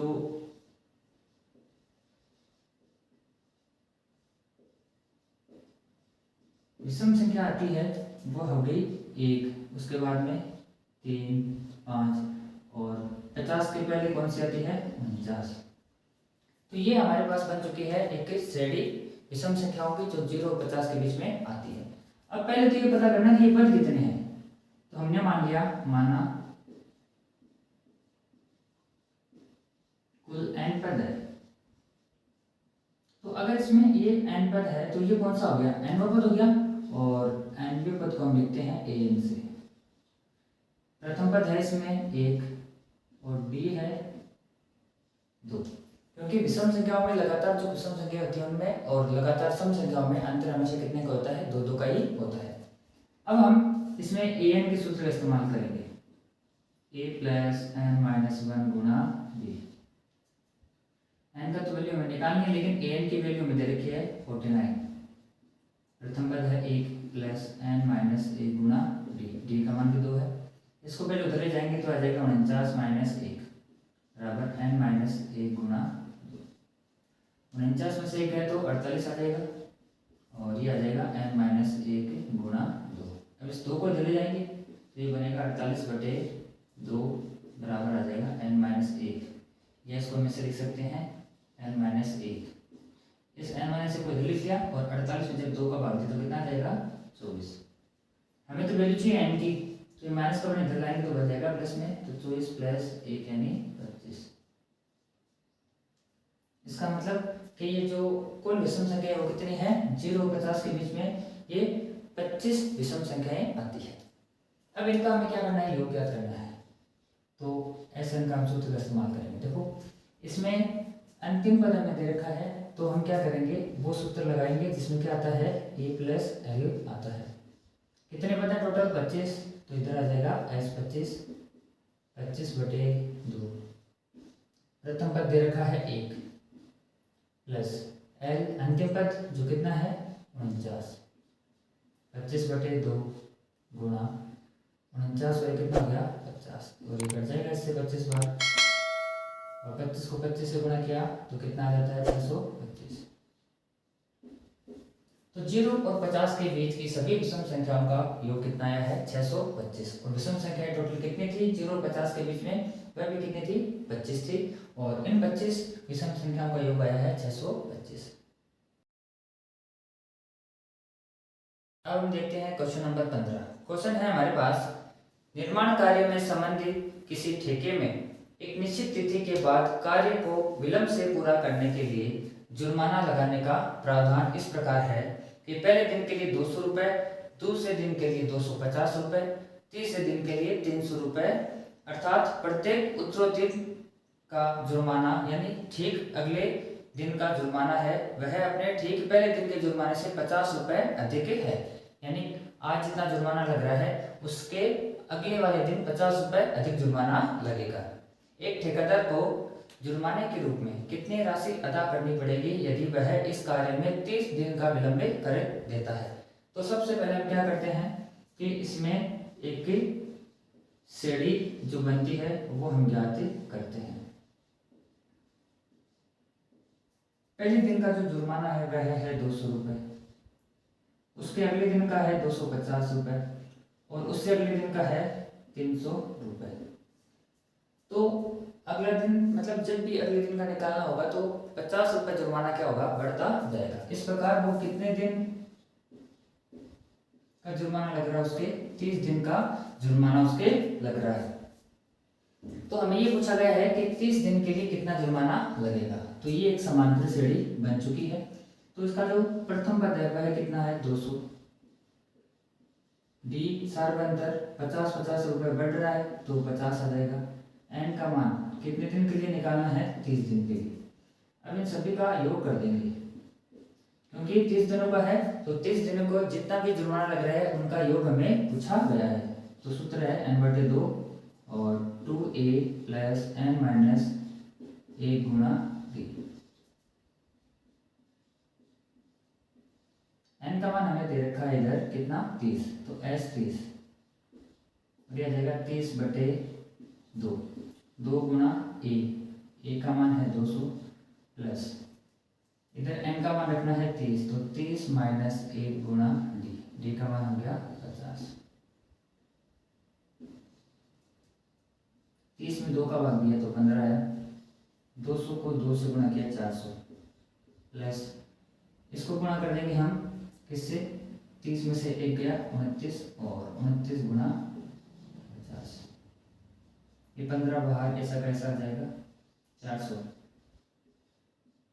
देखो लास्ट में इन दोनों को गुणा करना है हमें, तो लास्ट में 0 है तो हम क्या कर देंगे 0 रख देंगे। अब 29 को 5 से गुणा करेंगे तो 9 पंजे 45, हासिल के 4, 5 2 10 और 4 14, 15 गुणा इन दोनों को जोड़ देंगे तो ये आ जाएगा 1850। क्योंकि 1450 और 14 और 400 कितना हो गया 1850। अब 15 को उससे गुणा करना। देखो एक लास्ट में जीरो आ रहा है तो हम क्या करते हैं, लास्ट में जीरो लगा देते हैं। 15 5 75 हासिल किया आगे 7, 15 8 120, 20 और 7 127 हासिल की 12, 15 एकम 15, 15 12 कितना गए 27। तो 30 दिनों के लिए जो ठेकेदार को जुर्माना लगेगा वह लगेगा 27,750 रुपये जुर्माना लगेगा। अब पढ़ते हैं क्वेश्चन नंबर 16। इसमें हमें दिया गया है कि किसी स्कूल के विद्यार्थियों को उनके समग्र शैक्षिक प्रदर्शन के लिए 7 नगद पुरस्कार देने के लिए 700 रुपये की राशि रखी गई है। यानी 7 पुरस्कार बांटने हैं और उन 7 पुरस्कार की जो राशि है वो कुल राशि 700 रुपये है। यदि प्रत्येक पुरस्कार अपने से ठीक पहले पुरस्कार से 20 रुपये कम है, जैसे अगला अगला पुरस्कार बढ़ता जाएगा वैसे वैसे 20-20 रुपये जो है उनकी राशि कम होती जाएगी। तो प्रत्येक पुरस्कार का मान ज्ञात हमें करना है। तो देखो हमें कितने पुरस्कार दिए गए हैं, 7 पुरस्कार दिए गए हैं और उन सभी 7 पुरस्कार का योग है 700 रुपये। अब ये एक प्रकार की समांतर श्रेणी बन रही है क्योंकि ठीक अपने पहले पुरस्कार से क्या हो रहा है, ये पुरस्कार कम हो रहा है। तो इसमें डी का मान कितना आ जाएगा -20, कम हो रहा है इसलिए हमने क्या लगा दिया, माइनस का लगा दिया। अब हमें S7 दे रखा है तो इसमें हम क्या करते हैं, योगफल सूत्र लगाते हैं n/2 2a + n-1 गुणा d और d यहाँ पे हम एक बार लिख देते हैं। अब S7 ये जो 7 का योग है वो हमें दे रखा है 700 बराबर 7/2। a का मान हमारे पास नहीं है, n का मान कितना है 7, क्योंकि 7 इनाम है तो 7 हमने यहाँ पे लिख दिया। d का मान है -20। अभी माइनस का इसलिए आया क्योंकि इनाम है वो 20-20 रुपये घटा है। अब देखो ये कट जाएगा 7 एकम 7 और ये कितने बार कट जाएगा, इधर ही 100 बार कट जाएगा। तो इधर रह गया 1/2 2a, 7 में से गया 6 बचेगा प्लस का और ये माइनस का, तो प्लस माइनस क्या बन जाएगा माइनस, और 20 × 120।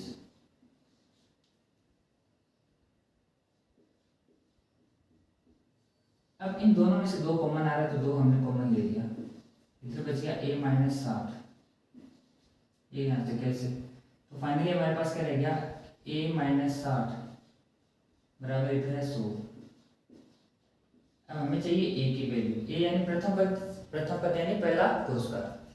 तो जब ये इधर आएगा तो किसमें बदल जाएगा, प्लस में बदल जाएगा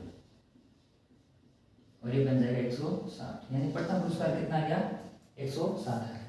अब प्रत्येक पुरस्कार इससे जो है कितना कम होता जाएगा, देखो ये आ गया हमारे पास 160 पहला पुरस्कार, दूसरा पुरस्कार इससे कितना कम है 20 रुपये कम है तो ये आ जाएगा 140 रुपये, तीसरा पुरस्कार इससे भी 20 रुपये कम 120, चौथा पुरस्कार वो हो जाएगा 100 रुपये का, पांचवा पुरस्कार है वह हो जाएगा, ये सारे जो पुरस्कार है वह रुपये में है, ये 20 रुपये और कम हो जाएगा तो ये 80 रुपये का हो जाएगा, छठा पुरस्कार 60 रुपये का हो जाएगा और सातवां जो पुरस्कार है वह इससे भी 20 रुपये कम यानी 40 रुपये में बन जाएगा। और इन सभी जो इनामों की जो कुल राशि है वह कितनी है 700 रुपये दी गई थी। अब हम पढ़ते हैं क्वेश्चन नंबर 17। इस क्वेश्चन में हमें दिया गया है कि एक स्कूल के विद्यार्थियों ने वायु प्रदूषण कम करने के लिए स्कूल के अंदर और बाहर पेड़ लगाने के बारे में सोचा। यह निर्णय लिया गया कि प्रत्येक कक्षा का प्रत्येक अनुभाग यानी सेक्शन, प्रत्येक कक्षा का प्रत्येक अनुभाग अपनी कक्षा की संख्या के बराबर पेड़ लगाएगा। यानी अगर पहली क्लास है तो प्रत्येक अनुभाग एक एक पेड़ लगाएगा, दूसरी क्लास है तो प्रत्येक अनुभाग 2-2 पेड़ लगाएगा। उदाहरणार्थ कक्षा 1 का एक अनुभाग 1 पेड़ लगाएगा, कक्षा 2 का एक अनुभाग 2 पेड़ लगाएगा, कक्षा 3 का एक अनुभाग 3 पेड़ लगाएगा इत्यादि। और ऐसा ही कक्षा 12 तक के लिए चलता रहेगा। प्रत्येक कक्षा के 3 अनुभाग है, इस विद्यालय के विद्यार्थियों द्वारा लगाए गए कुल पेड़ों की संख्या कितनी होगी वो हमें ज्ञात करनी है।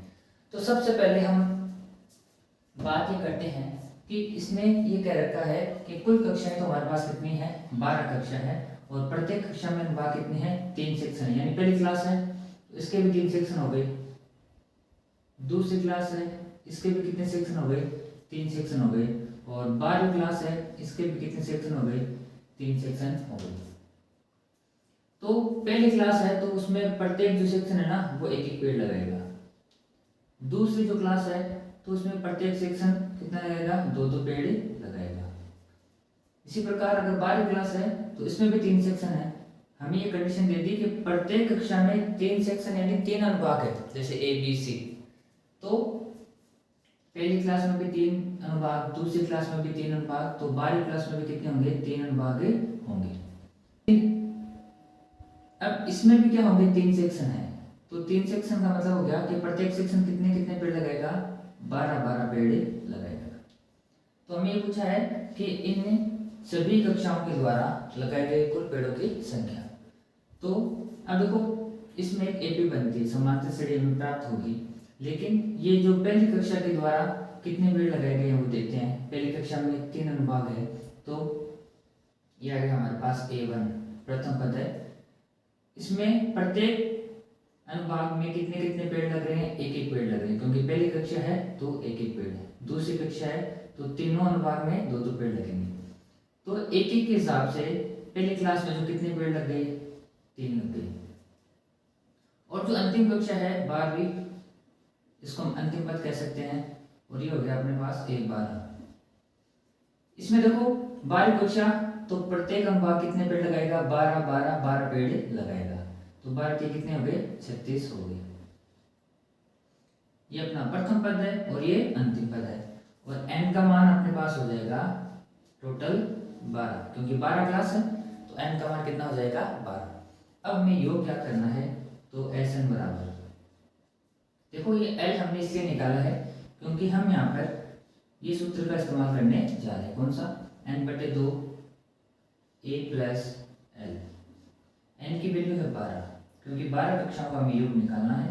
12/2, a का मान 3 है, प्लस ये आ गया 36, क्योंकि 12वीं कक्षा के द्वारा लगाए गए जो पेड़ों की संख्या वो कितनी हो जाएगी, 36 हो जाएगी। 12 में 2 का भाग दिया तो 6, और 36 और 3 कितने हो गए, 39। 9 को इनको गुणा कर देंगे, 39 को 6 से गुणा करेंगे तो 6 में 54 हासिल की 5 6 18 और 5 23। यानी कक्षा 1 से लेकर कक्षा 12 तक सभी कक्षाओं के द्वारा जो लगाए गए पेड़ों की संख्या है वह कितनी आ जाएगी, 234 से आ जाएगी। अब पढ़ते हैं क्वेश्चन नंबर 18। इसमें हमारे पास एक डायग्राम दिया गया है, और इसमें क्वेश्चन क्या है कि केंद्र ए से प्रारंभ करते हुए बारी बारी से केंद्रों ए और बी को लेते हुए त्रिज्याओं 0.5 सेंटीमीटर, 1 सेंटीमीटर, 1.5 सेंटीमीटर और 2 सेंटीमीटर वाले उत्तरोत्तर अर्धवृत्तों को खींचकर एक सर्पिल बनाया गया है, जैसा कि आकृति में दर्शाया गया है। तो 13 क्रमागत अर्धवृत्तों से बने इस सर्पिल की कुल लंबाई क्या होगी वो हमें ज्ञात करना है। और यहाँ पे पाई का मान हमें दे रखा है 22/7। क्वेश्चन को पहले समझते हैं कि जब ऊपर की तरफ यह अर्धवृत्त बन रहा है तो उसका केंद्र क्या है, ए है, और नीचे की तरफ जो अर्धवृत्त बन रहा है उसका केंद्र क्या है, बी हमें दे रखा है। इस प्रकार से कितने अर्धवृत्त बनेंगे, टोटल 13 अर्धवृत्त बनेंगे। देखो इधर जो ये L1 है ये भी एक अर्धवृत्त की परिधि है, क्योंकि यहाँ पे जब ये दूसरे चक्कर नीचे की तरफ आ रहा है, यानी जब A से B इसका केंद्र बन रहा है नीचे की तरफ, तो त्रिज्या हर बार क्या हो रहा है, देखो 0.5 बढ़ रही है। R1 का मान दे रखा है हमें 0.5 सेंटीमीटर, इसका मतलब इसकी जो त्रिज्या ना ये 0.5 सेंटीमीटर है, और ये हो गया अपने पास ये L2, इसकी त्रिज्या है ये जो है L2, इसकी त्रिज्या 1 सेंटीमीटर। फिर ये वापस ऊपर जाएगा तो 0.5 बढ़ गई, 1.5 हो जाएगा, फिर नीचे आएगा तो 2 सेंटीमीटर हो जाएगा। तो इस प्रकार से हमें टोटल 13 अर्धवृत्तों का जो है योग निकालना है कि इसमें टोटल 13 अर्धवृत्तों की लंबाई कितनी होगी। तो हम जानते हैं कि जो परिधि होती है उसका सूत्र होता है 2πr, और अर्धवृत्त की परिधि अर्धवृत्त की परिधि क्या हो जाएगी, इसकी आधी हो जाएगी। तो 2 पाई आर का जब आधा करेंगे तो क्या बन जाएगा, पाई आर। और ये हमें देख क्या रखा है, वास्तव में अर्धवृत्त की परिधि दे रखी है। तो हम पहले क्या करते हैं, L1 क्या है, अर्धवृत्त की परिधि, इसमें आ जाएगा पाई आर, और आर क्या इस्तेमाल करेंगे, R1। पाई का मान लेना है 22/7 गुणा R1 कितना आएगा, देखो इसमें दे रखा है हमें 0.5। 22 को जब भी 0.5 से गुणा करेंगे तो आ जाएगा 11, क्योंकि 22 में 110 होता है, और दशमलव के बाद में इसमें एक अंक है, तो इधर से एक अंक के बाद में दशमलव लगाएंगे तो सिर्फ क्या रह जाएगा, ये 11 रह जाएगा। तो आ जाएगा 11/7 सेंटीमीटर। L2 ज्ञात करते हैं, तो ये आ जाएगा पाई R2। पाई का मान हमें दे रखा है 22/7 गुणा R2 है 1, ये आ जाएगा 22/7 सेंटीमीटर। इस प्रकार हम L3, L4, L5 और L12 कितने भी ज्ञात कर सकते हैं। अब इससे हम D का मान निकालते हैं। देखो ये अपने पास क्या हो गया, एक तरीके से प्रथम पद हो गया, और एक ये तरीके से क्या बन गया, ये दूसरा पद बन जाएगा। अभी एक ये समांतर श्रेणी हमें प्राप्त होगी, हम आसानी से देख सकते हैं, क्योंकि हम इसमें अगर तीसरा पद भी निकालेंगे ना तो वो आ जाएगा L3 पाई R3। तो 22/7, R3 है कितना, 1.5, तो ये आ जाएगा 33/7। अब ये हमें क्या बन रहा है, एक समांतर श्रेणी प्राप्त हो रही है। तो A, A2, A3, अब इसका D निकालते हैं कि सार अंतर कितना है। तो दूसरे पद में से क्या करेंगे, पहला पद घटा देंगे, यानी 22/7 में से 11/7 घटा देंगे, तो ये आ जाएगा 11/7 सेंटीमीटर। अब योग निकालना है, तो योग निकालने के लिए योग वाला सूत्र लेते हैं, n पदों का योग, n/2 2a + n - 1 गुणा d। n की जगह कितना रखना है, 13, क्योंकि 13 अर्धवृत्तों का हमें योग लेना है, और 13/2 इधर आ जाएगा, 2 गुणा a का मान है 11/7, ये हमें दे रखा है 11/7, प्लस यहाँ पे आ जाएगा 13 - 1 गुणा 11/d का मान भी कितना है, 11/7। तो इधर क्या रहता है, 13/2, इसमें भी 11/7 है और इसमें भी 11/7 है, तो हम क्या करते हैं, 11/7 को मन ले लेते हैं। अब इधर से क्या रह गया, 2, प्लस 13 में से 1 गया तो कितना बचेगा, 12। 13/2 गुणा 11/7 गुणा 14, 12/2 कितने हो गए, 14, 7 दूनी 14, तो 14 से 14 क्या हो गए, कैंसिल, 11 3 33, और 11 एकम 11, और 3 कितने हो गए, 14। तो वृत्त की जो परिधियां हैं उनका योग है कितना आ जाएगा, 143 सेंटीमीटर आ जाएगा।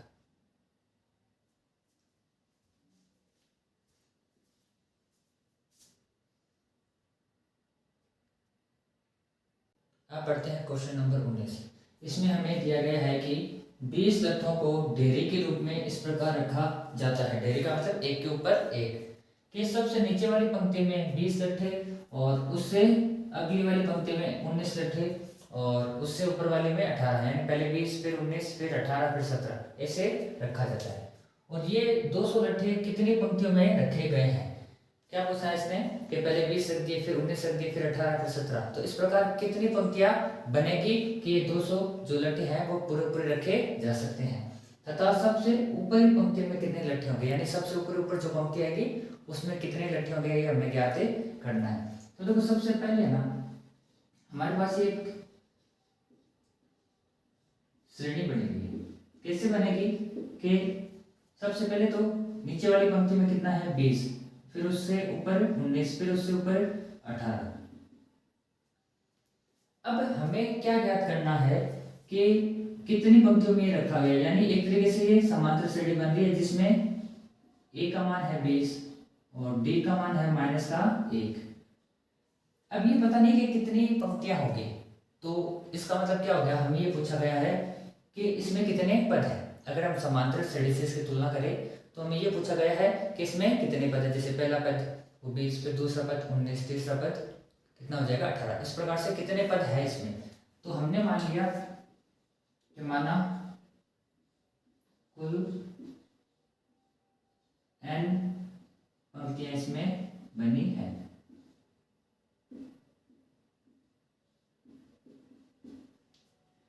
और इन सभी का योग यानी जितने रखे जाते हैं ना उनका योग कितना दे रखा है हमें 200 दे रखा है कि n पंक्तियों का योग कितना है 200 है।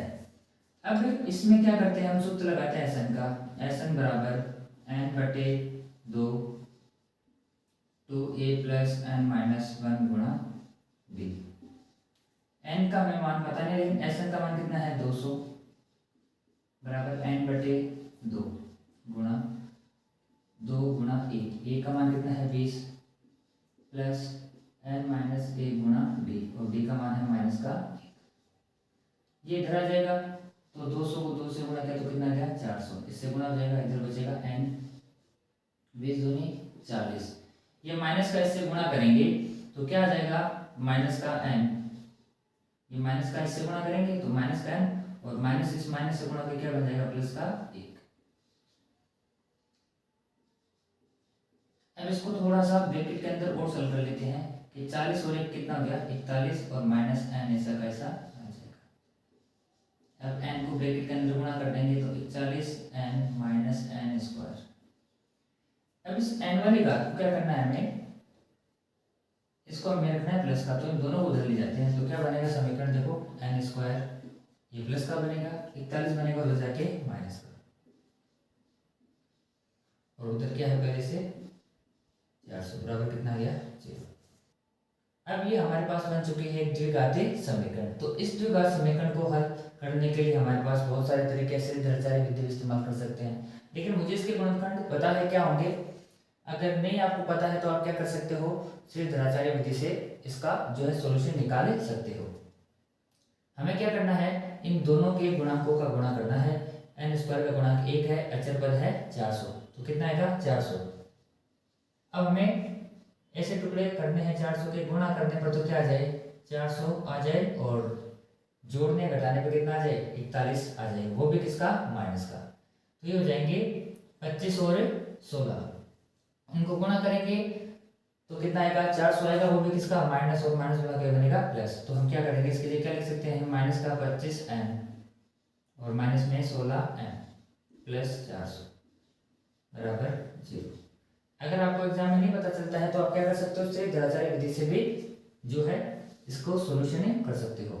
n कॉमन आएगा, इधर बचेगा n माइनस 25, जो चीज यहाँ पे दिखाई दे वो माइनस में ले लो, यानी माइनस है तो माइनस कॉमन ले लिए और अगर इधर प्लस दिखाई देता है तो प्लस कॉमन ले लेंगे। अब दोनों में से हमारे पास क्या कॉमन आएगा 16 कॉमन आएगा, देखो क्योंकि इधर n बच रहा है तो इसमें भी n बचेगा, तो n माइनस कॉमन लिया तो ये तो बन गया प्लस का और ये भी बन जाएगा इधर ही माइनस का, कितना आ जाएगा 25। इसमें और इसमें हमारे पास दोनों में से कॉमन आ रहा है n माइनस 25, तो इधर बचा है n माइनस 16 बराबर 0। अब दो संख्या गुणा होकर 0 आ रही है, इसका मतलब क्या हुआ, या तो ये 0 है या फिर ये 0 है। तो हम क्या करेंगे 1/1 इनको 0 के बराबर रखेंगे। यदि n माइनस 25 बराबर 0 तो हमारे पास आ जाता है n बराबर 25, और यदि n माइनस 16 बराबर 0 तो हमारे पास ये आ जाता है n बराबर 16। अब देखो n के मान दोनों किस में आ रहे हैं प्लस में आ रहे हैं, तो ऐसा पॉसिबल है क्या कि मतलब पंक्तियां एक के ऊपर एक रखने में 25 बनेगी तो भी योग 200 आएगा और 16 बनेगी तो भी 200 आएगा। तो हम क्या करते हैं कि चेक करते हैं कि जब n का मान कितना हो 25, n का मान 25 होने का मतलब क्या हो गया कि एक के ऊपर इसे रखने पर टोटल कितनी पंक्तियां बनेगी 25 पंक्तियां बनेगी। तो ऊपर वाली जो पंक्ति होगी ना सबसे ऊपर वाली वो कौन सी होगी 25वीं पंक्ति होगी, यानी 25वां पद होगा। तो यदि n बराबर 25 तो हम क्या करेंगे इसका 25वां पद निकालेंगे कि सबसे ऊपर वाली पंक्ति में कितनी लकड़ियां होगी। तो a प्लस कितना लिया जाएगा 24b, a का मान है हमारे पास 20 प्लस 24 गुणा d है माइनस का 1, तो 20 प्लस माइनस माइनस का 24 तो आ गया माइनस का 4, जो कि क्या नहीं है संभव नहीं है क्योंकि लकड़ियों की संख्या कभी माइनस में नहीं आ सकती। अब रखते हैं यदि जब n बराबर क्या जाएगा 16। देखो यहाँ पर करके नहीं छोड़ देना है, हमें पूछा गया कि सबसे ऊपर वाली पंक्ति में कितने लट्ठे हैं, तो हमें आगे चेक करना पड़ेगा। अब n के मान दोनों प्लस में आ रहे हैं तो इसका मतलब हम तो यहाँ तक तो सही है, अगर माइनस में आता तो एक को हम छोड़ सकते थे, लेकिन हम क्या करेंगे 1 बाई 1 दोनों में n का मान रख के देखेंगे, तो जो सेटिस्फाई होगा वो हमारा आंसर हो जाएगा। अब यानी पंक्तियां कितनी है 16, तो 16वीं पंक्ति में जो है कितने लट्ठे होंगे वो हमें ज्ञात करना है, उसके लिए हमें इसका 16 पद निकालना पड़ेगा। तो a + 15 लिया जाएगा, तो a का मान कितना है 20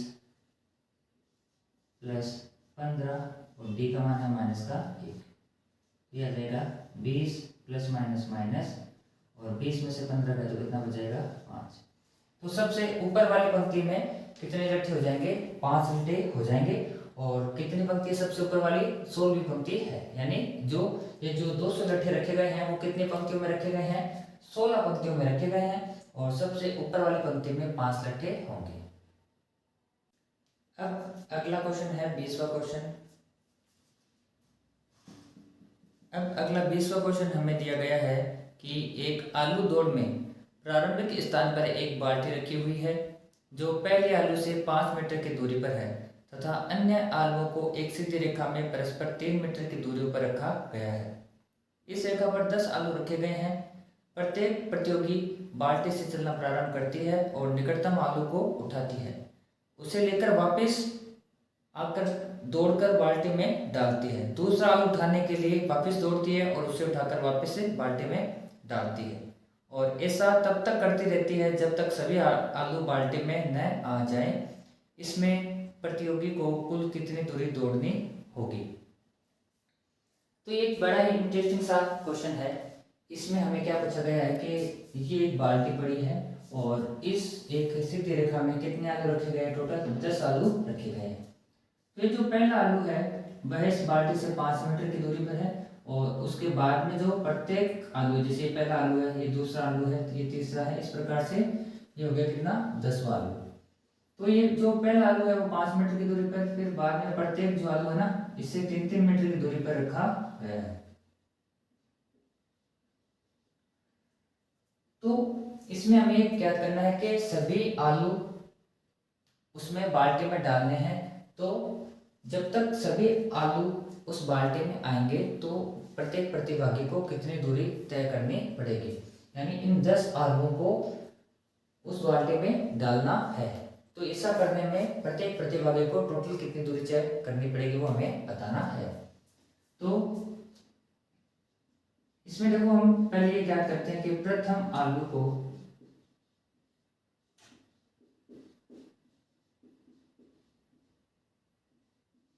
बाल्टी में डालने में तय दूरी, यहां से स्टार्ट करेगी तो प्रथम जो आलू है वो 5 मीटर की दूरी पे पड़ा है, तो आएगी तो उसको 5 मीटर की दूरी तय करनी पड़ेगी, और वापस जाएगी तो भी 5 मीटर की दूरी तय करनी पड़ेगी, यानी प्रत्येक दूरी उसको 2 बार तय करनी पड़ेगी। तो जो प्रत्येक डिस्टेंस है ना उसको किससे गुणा कर देंगे 2 से, तो 2 को गुणा कर देंगे किससे 5 से, तो कितना मीटर आ गया 10 मीटर।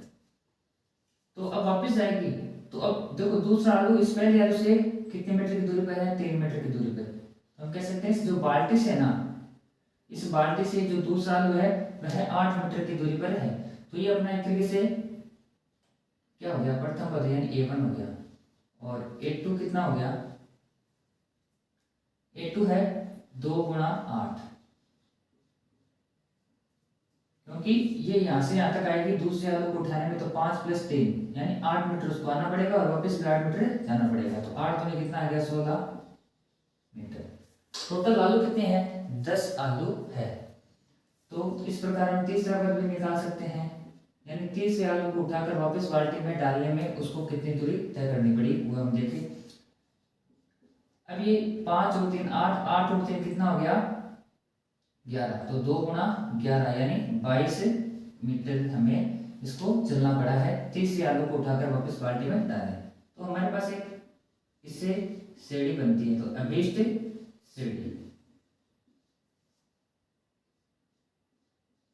पहले वाले को उठाने में 10 मीटर, दूसरे वाले को उठाने में 16 मीटर और तीसरे वाले को उठाने में 22 मीटर। इस प्रकार हमारे पास टोटल कितने आलू है? 10 आलू, तो यानी 10 पद हो गए एक तरीके से इसमें। तो ए का मान कितना आ रहा है? 10। डी का मान कितना आया है? इसमें से बढ़ रहा है, वो आ गया हमारे पास 6। और एन का मान कितना है? 10, क्योंकि आलू भी कितने हमारे पास? 10। तो बस हमें योग का सूत्र लगाना है, एस एन बराबर एन बटे 2 2a प्लस एन माइनस 1 गुणा डी। एन का मान 10 है तो इधर 10 रख देंगे, 10 बटे 2 2 गुणा ए का मान भी कितना है? 10 प्लस 10 माइनस ए गुणा डी है 6। 10 में 2 का भाग दिया तो 5 और यह गया 10 दूनी 20 प्लस 10 में से 1 गया 9 और 9 छक्के कितना हो गया? 54। तो अब ये आ जाएगा 5 और गुणा में 74, गुणा कर दिया 5 चौके 20, हासिल की 2, 7 बजे 35 और 2 37। यानी इन सभी 10 वालों को इसे बाल्टी में डालने में कुल दूरी 370 मीटर चलनी पड़ेगी।